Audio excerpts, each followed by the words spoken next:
And we knew some of the gods and the goddesses. But to him, that was a mark of an educated man, and that was what they focused on. So in the prophecies, he would use this. So that way the Inquisition wouldn't know what he was talking about. They wouldn't know the comparisons he was trying to make. So like different events in history, he would tell me, you go look up what that is and you'll see the comparison I'm trying to make. One that I do like to say is in one prophecy he uses the words Mysia, Lycia, and Pamphylia. It sounds like gobbledygook. But he said those are names for ancient Greek countries and cities. You look up and see what they're called today, and you'll see the part of the world that I'm referring to. Can you figure out what part of the world it is? The Middle East. They're the names for the countries around the Mediterranean and the Dead Sea, and all those areas now where Iran, Iraq, and all of those are. Now, who would know those things until somebody's really telling you who wrote that? And that's the kind of thing that kept coming up. And all kinds of legends that he made comparisons to people in our time, leaders in our time, and different events. And it all went along with the way his mind was working. When he would mention Hermes, our Mercury, the gods, he was referring to communication. Anything dealing with communication. When he would talk about Vulcan, the god, he was referring to war, because the fires had to be that hot to make weapons. And the Vestal Virgins were talking about the atomic bomb, because they were the virgins who tended the eternal fire. See how his mind is very complex.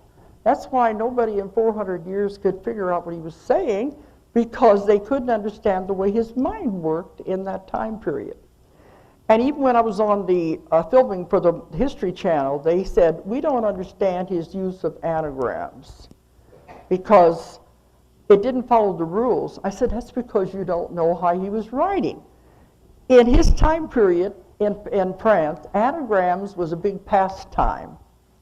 And they loved making them as complicated as they could. So they changed the rules that are normally done with anagrams. And that's what he had in the puzzles. And that's when I told him when we did the filming, I said, he's not using the rules we use nowadays. But isn't this fascinating? You see my curiosity where all this was going. So anyway, through all of these people, we finally got the whole story of the scenario of what was going to happen to the earth. Now, many of these prophecies have come true. The books came out in 1989. They've been reprinted, I don't know, 10, 20 times anyway. There had to be hundreds of thousands of copies they've been reprinted. What I'm working on now, I'm thinking of trying to condense them down into one volume. That's going to be a big job. They've been working on it. What do you pick out to throw away? Even when I was writing volume 3, and I'd say, well, should I leave this in or not? I decided to take it out, and here it would come true. So it's hard to pick what to choose. So it ended up that I thought, well, let's condense it down. A lot of the things have come true. But I'm seeing a strange trend here happening, because he did say the worst possible scenarios. According to his scenarios, by the end of the 1990s and beginning of the 2000s, we should have been in a full-fledged war in the Middle East with the Antichrist, and it would have been the worst thing that could possibly ever happen to the world. Well, what he told me to do, he said my job was to get the books published and to go and lecture all over the world. Said you've got to tell people how they can use their minds to keep these things from happening. Said you don't know the power of your own mind. If you focus on anything, it's the law of attraction. You bring it to you. But he said, if I show you the most horrible things you can do to yourself, the worst case scenario, and you focus on the opposite. That can be your reality. He wanted us to focus on peace and love and keep these things from happening. It's not only multiplied, it's squared. The power is tremendous. So I was, after the books came out, I traveled all over the world. I would lecture all day long. Sometimes I'd lecture for a week, every day on a different part of the prophecies. And that was my job, was to tell people, if you have metaphysical groups, if you have prayer groups, any kind of a group that would meet regularly, if you can go back and just take 5 minutes out of that time to focus on the opposite of what he was predicting, we can keep these things from happening. And we can perform a miracle. And that's what he told me to do. And I was doing that for many years, all through the 90s, really. I think I stopped lecturing on it toward the end of the 90s.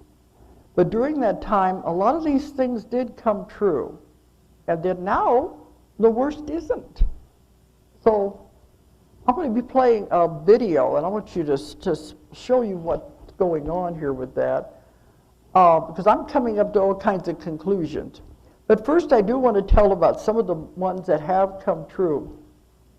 People for years have been saying, I'm sitting here reading these books and watching it happen on television. That's how up to date it all is. The 2000 election, remember that election? Bush and Gore was in there in the minutest detail. Ever since the book came out, people kept calling me every time there was going to be an election. This is before the days of internet. And they would say, is this going to be the year of the hung jury election? I said, I don't know. All I know is what you got in the books. Because he saw an election that was what he called the hung jury election, as though it's so close you can't make a decision. And I probably should have brought it to read it, because there's such tricky symbolism. Nobody in all the scholars who have studied the prophecies have never come up with an answer like this. In the prophecy, it talks about the bones of the dead, and they come up with it, somebody, a ghost or something like that, and our haunted cemetery. And that's not anywhere near, it's his symbolism. So nobody has ever come up with the answers that we came up with. He said it would be an election, and it would be at a time when there would be a lot going on in the world, where it would be very important to be at a time of war. And this could be a very important election, but he said it would be so close that nobody could find the winner, and even the Congressional Congress would not be able to come up with a winner. And this is a whole page of this prediction.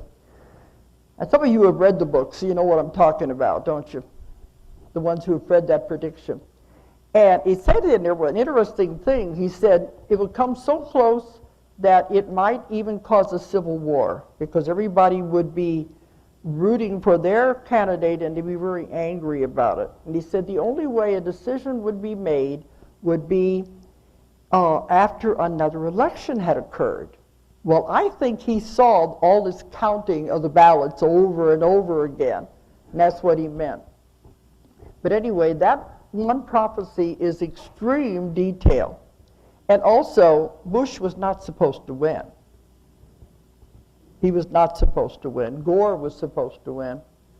Can you imagine the difference in the last 8 years if Gore had got in there with his focus on ecology and the environment? What a difference the world would have been. But it was not supposed to be that way. Bush is predicted many times in the prophecies. And who would have known there was going to be two?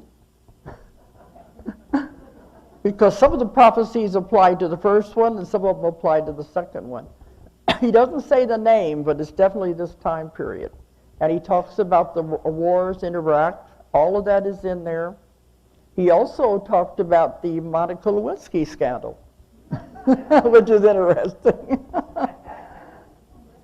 But so some of these, you never know what's going to be in there, and it's only when it's happening you say, oh, that's what he's talking about.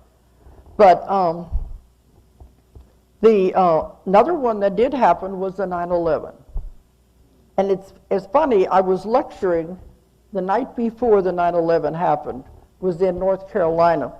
I've been there for some conferences, and I had one last talk at this little center with a small group before I was going to leave the next morning. And we're staying at this person's house overnight. That night, during the lecture, I was talking about the prophecies that dealt with that. Because in one of the prophecies, he definitely mentions the bombing of the Pentagon, and he says Pentagon in the prophecy. We were talking about this during the lecture. And the next morning we get up and here's showing on TV, with the bombing of the World Trade Center and all of that. An interesting thing about the prophecy about the Pentagon, you've probably been hearing all this controversies, conspiracy stuff that's been on emails and TV, is because a bomb will fall on the Pentagon. He never called it a plane or anything. And there's a controversy about that. Was it even a plane? Because the videos don't show a plane. Who's to say? He said it was a bomb in the Pentagon. Well, there'll be a lot of this I don't know we're ever going to know the answers to. But he did mention 9/11. He didn't mention the date, but he talked about hitting New York. And he said it's hard to say what's going to happen because he said this is going to be the first of many. There will be many attacks on New York after that. So it was hard to separate them out. But all of these things were definitely in the prophecies that were happening. There's so many, but those are the main ones that I've had. We tried to keep up with it, didn't we? For a while, we had it on the website, the ones that were the updates. And every time I would reprint the books, I would add to the back of volume 1 some updates. But it just got to be impossible to keep up with all of it. Then it was hard to do it on the website. So anyway, it just kept going and going. So a lot of what he focused on was the third Antichrist. He said there were 3 Antichrists. And I'm going to play a video, and a lot of this information will be in there, because he said he didn't like the term Antichrist. He said it sounded religious.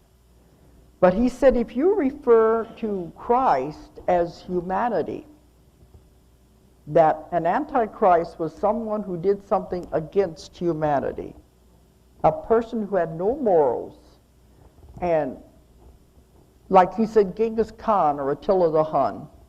He said, actually, if you want to consider that, you could say there were 5 Antichrists, because he considered Attila the Hun and Genghis Khan is also this kind of a personality.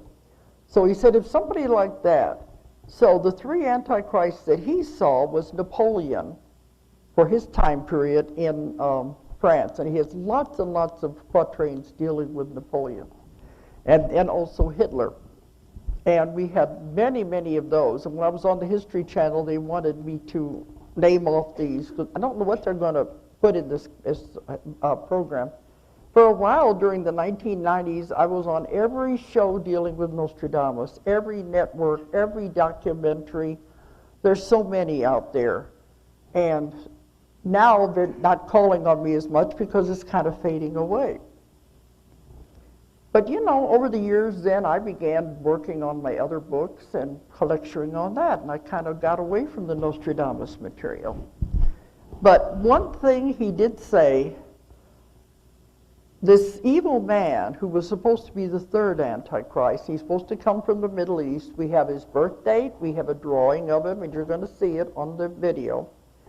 He said, this man would be the worst of all of them because he would study from Hitler and he would learn from his mistakes.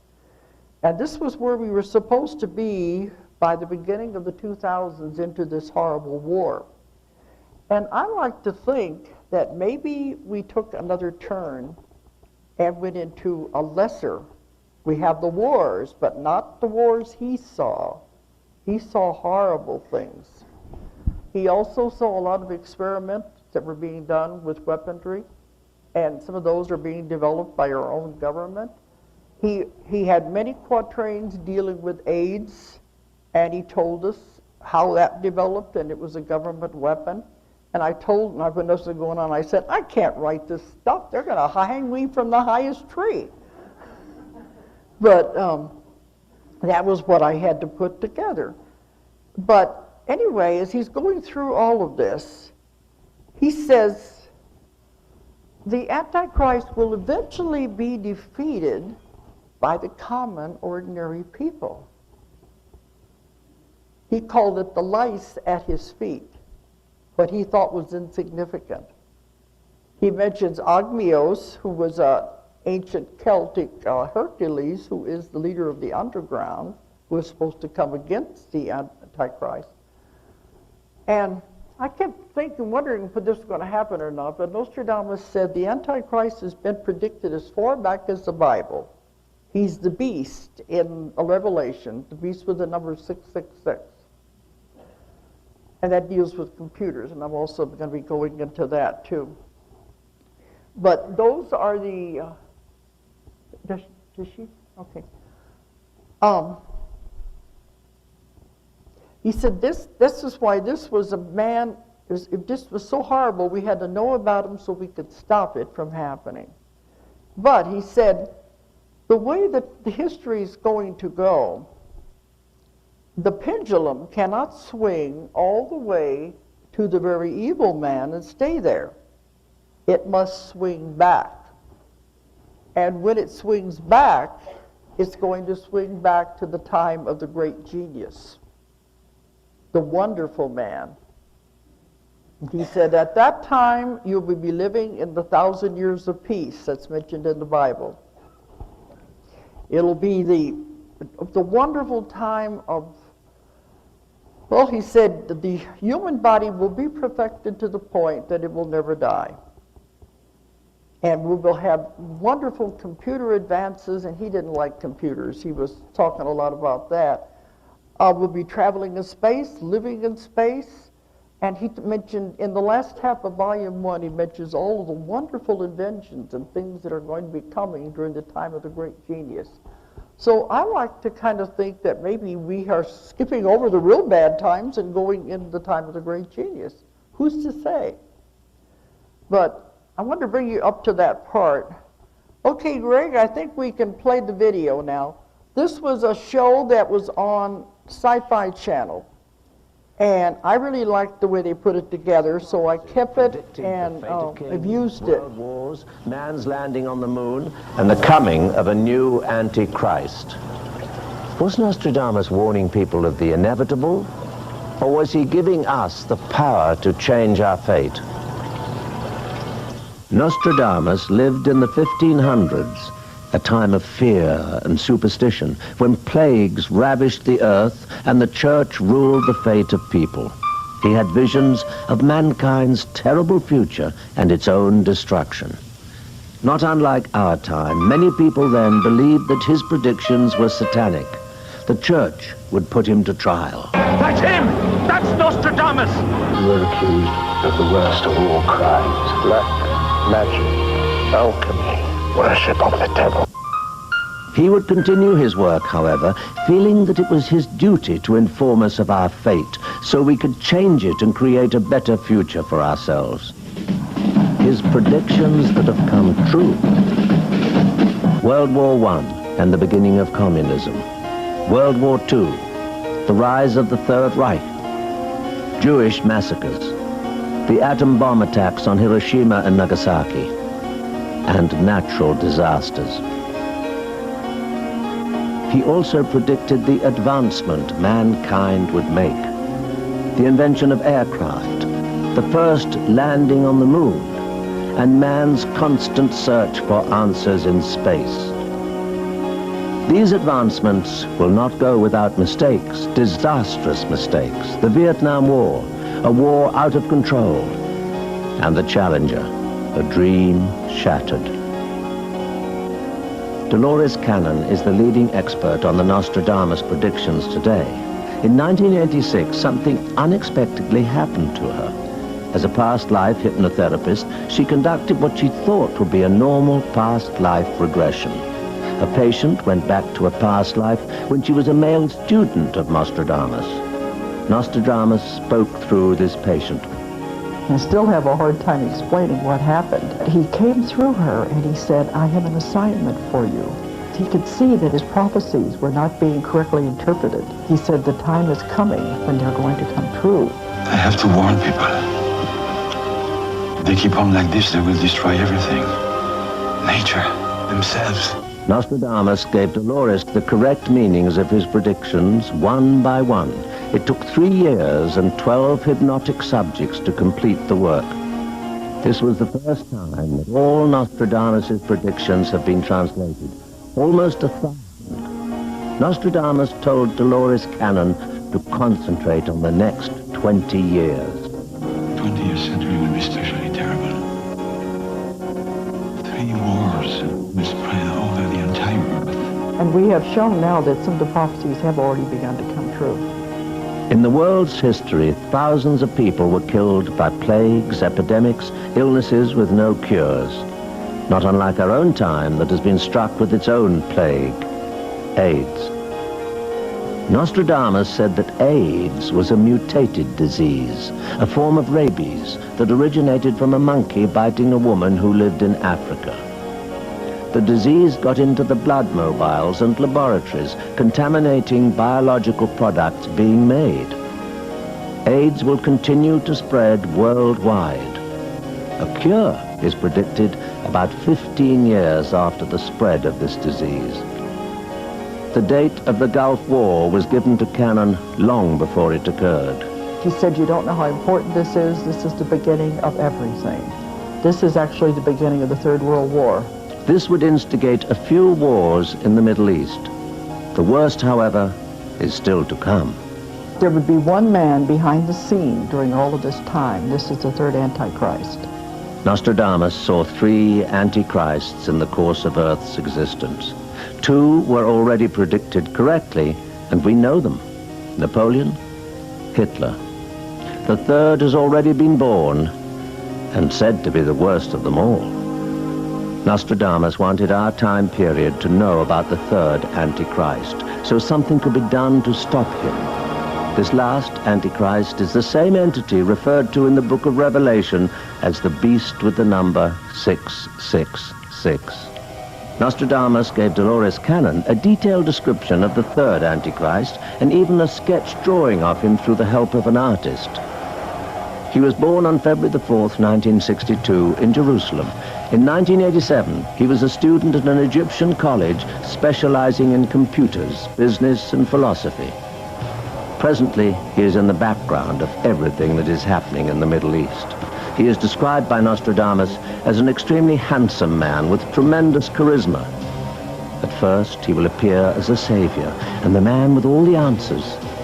But he will be the opposite of what he appears to be. He will be the sheep in wolf's clothing. His work is secretly done now. How many of us know him already? There were more events predicted for our future that Nostradamus wanted us to be aware of. The Nazi Party will slowly but surely return to power during the 90s. It will come to light that hurricanes are a man-made event brought about by scientists attempting to control the weather. The next 2 decades will mark the downfall of the Catholic Church. The Earth's continents will shift with the rising of the ocean's water levels. This could occur during the next 4 decades. These are just to mention a few. This all sounds like gloom and doom, but Nostradamus saw the amazing ability for the human being to adapt. We could handle the changes as long as they are occurring gradually, as they are now. Nostradamus also gave us a glimpse of a wonderful time to come. He saw a man whom he called the Great Genius, an important figure whose coming would balance out all the evil in the world. The Great Genius would invent great wonders, and he would reign in the 1,000 years of peace when we would be traveling through the cosmos and living in space colonies. One question remains to be answered, though. How could we explain all of this? I want to bring out a very important point that really shakes people up. In my work with him, he was most emphatic by saying, you are not speaking to the dead when we are communicating. It's a concept of not simultaneous time, that there is no time. We look upon Nostradamus as a mystery, but as facts prove, he was an extraordinary human being with an extraordinary talent. Could we prepare ourselves for Armageddon?